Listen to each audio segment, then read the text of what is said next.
Hello, good morning. Today is the first spring day in Stockholm.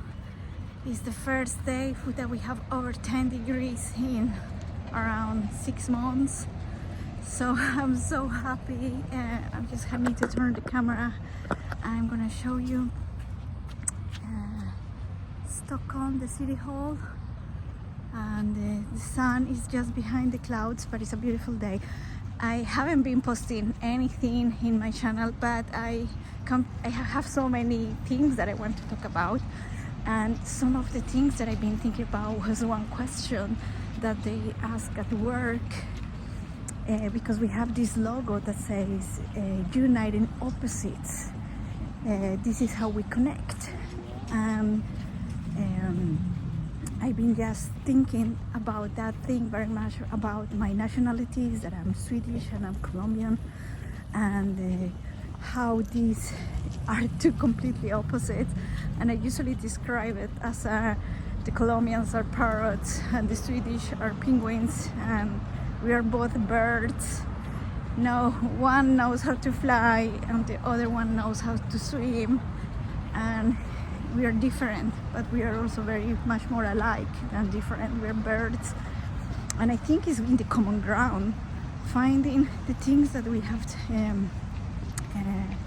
in common, and also realizing that there is strength in the differences, in not doing things the same way, and accepting and embracing that. Instead of asking people to fit in, you can actually send an invitation to belong, to show me what is it that you got there, what is your talent. I somehow just see all the time trying making people fit in a way that doesn't make sense. We just need to embrace that we are just different, all of us. And it's like we see it in nature. Sometimes I just think of how resilient nature is, and somehow we just want things differently. We think we're separated from nature. I often think about this horrible picture when, the CEOs are showing you growth, and then they show you this staircase about your progress, and there is this little guy running the staircase, and I just feel that's so ridiculous. There is absolutely nothing in nature that grows that way. I mean, the first step is for anxiety level 1, second step anxiety level 2, and nobody knows what is on the top when the guy arrives to the top of the staircase. For me, if we look at nature, growth, look at this, they're fixing here in Stockholm, but it's just so beautiful. It's just one of the most beautiful cities. It's so pretty. This is the island of Kungsholmen, and this is Nordic Strand. Beautiful address, just by the water. And if we think about nature, how things grow, I think a lot about Fibonacci's serious number, about how nothing grows constantly. It's just about momentum.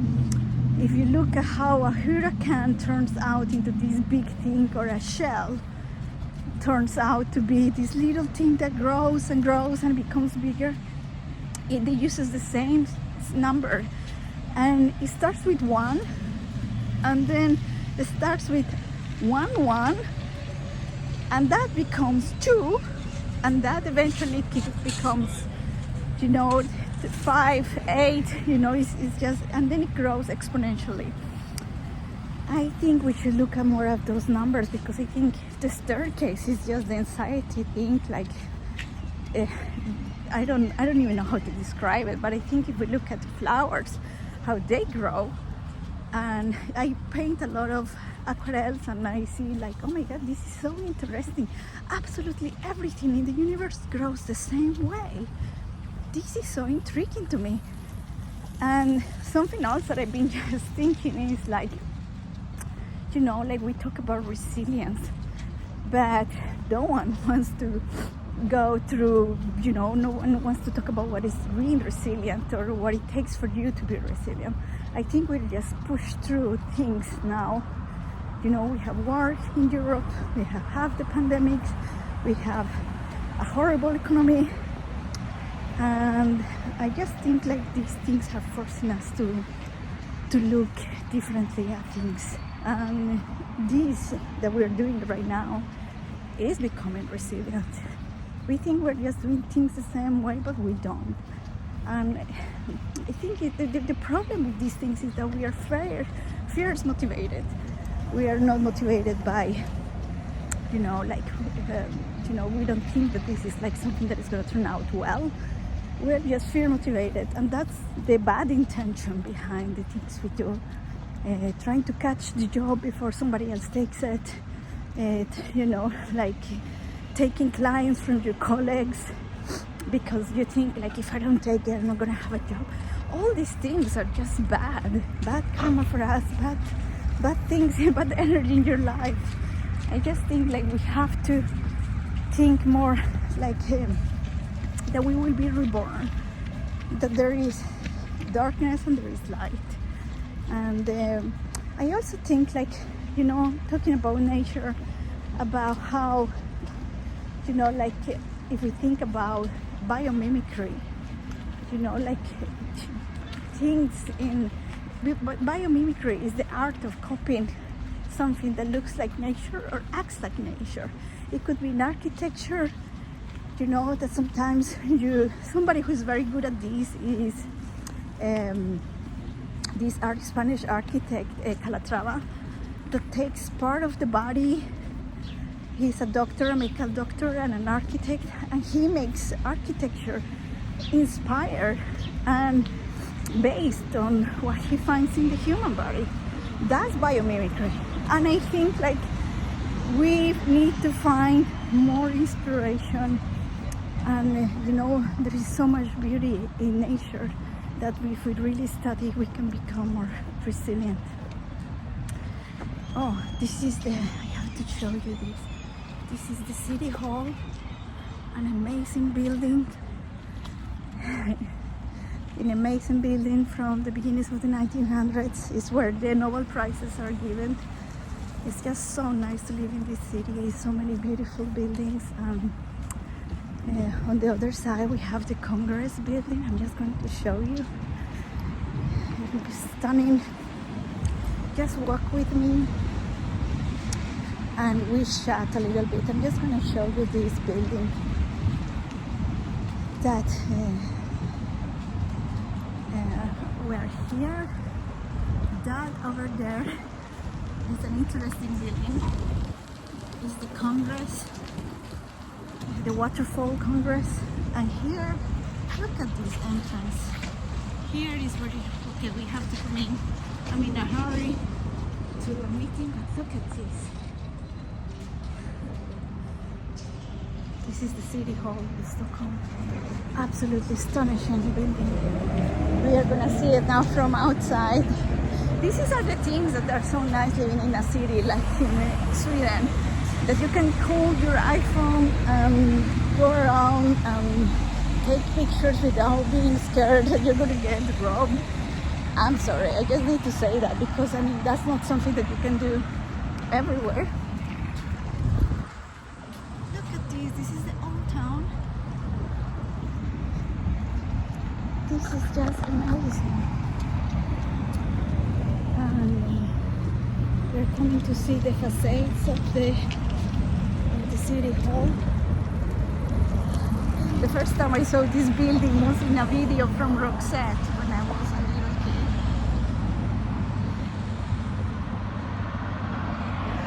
Absolutely astonishing. Astonishing architecture.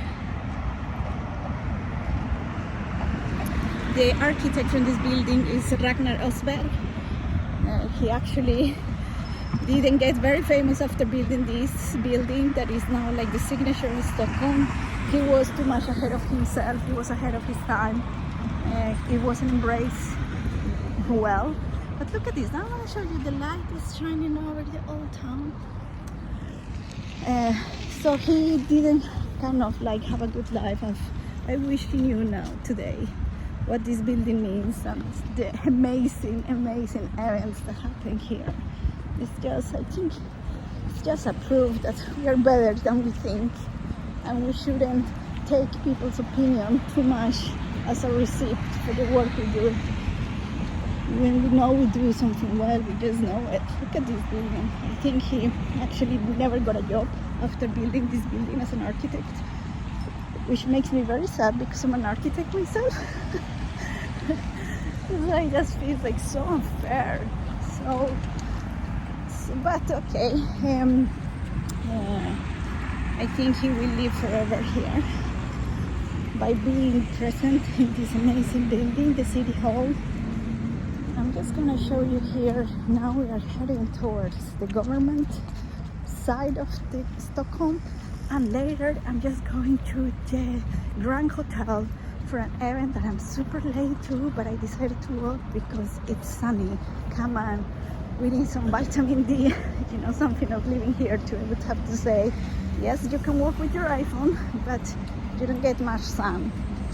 We are very high up in the Nordic countries, and darkness is real. We have very little hours of sun, and the sun is very low, hardly to see during January and February. And even though if the sun is up for some hours, it's very cloudy and very cold, and it's not up for many hours. We have more hours of darkness than hours of light. We don't experience metro.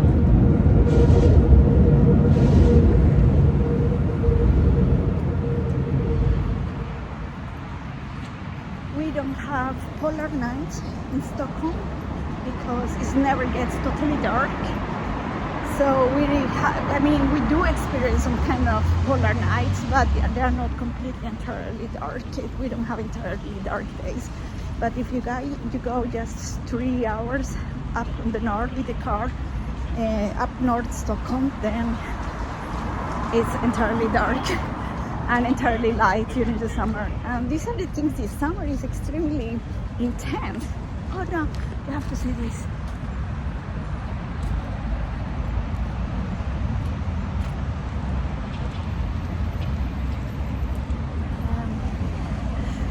Stockholm, you know, like the midnight sun.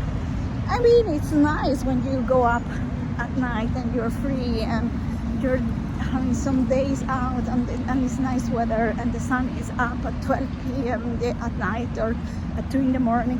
But it's also very hard to sleep and go to work because the birds are up. And we have this hackspettere. I don't know what the name in English is, but it's like this crazy bird that likes to beat on wood.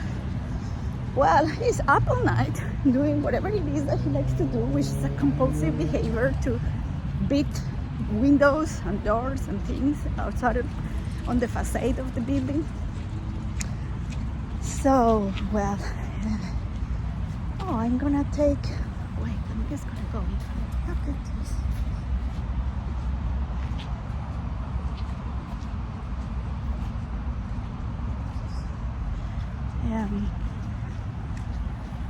Yeah, the bird, come on. Yeah, so it's hard to fall asleep, and it's also the light on your eyes, even if you have curtains and things. I mean, it's very, very light. Sometimes I wake up at 4 in the morning, my heart is just beating so hard, thinking that I fell asleep, that I didn't go to work, but in reality it's only 4 in the morning. So it's hard. Oh, look at this, now where we are. Rosenbad. This is Rosenbad. This is where the government sits. And this is the, oh my god, it's like,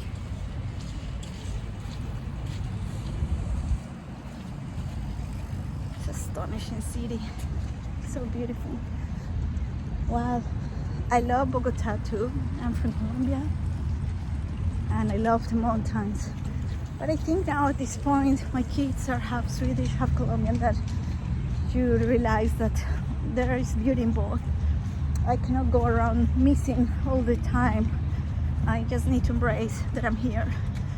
It has taken time for me, not only the cold and the darkness, but when I say about embracing our difference, I am different. Look at my glasses, look at the lipstick. I mean, I'm wearing green.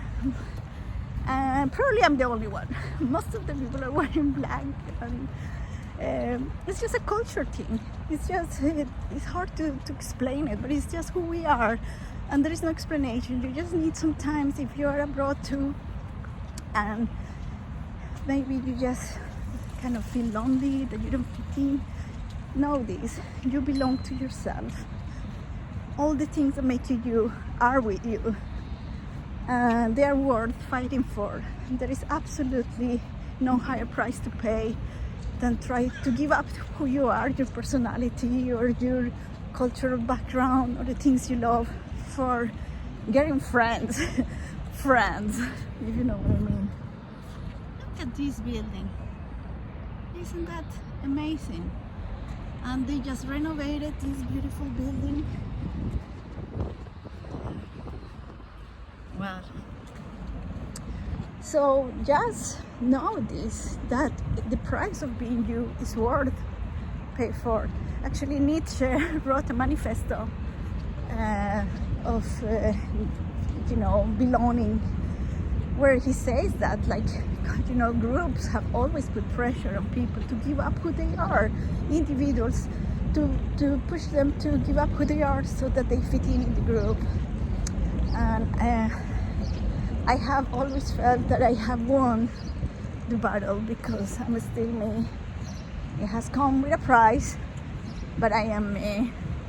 I dress how I want, and I study what I want, and I am doing what I love, and not always it's going to be celebrated, but at the end of the day, I look in the mirror and I belong to myself.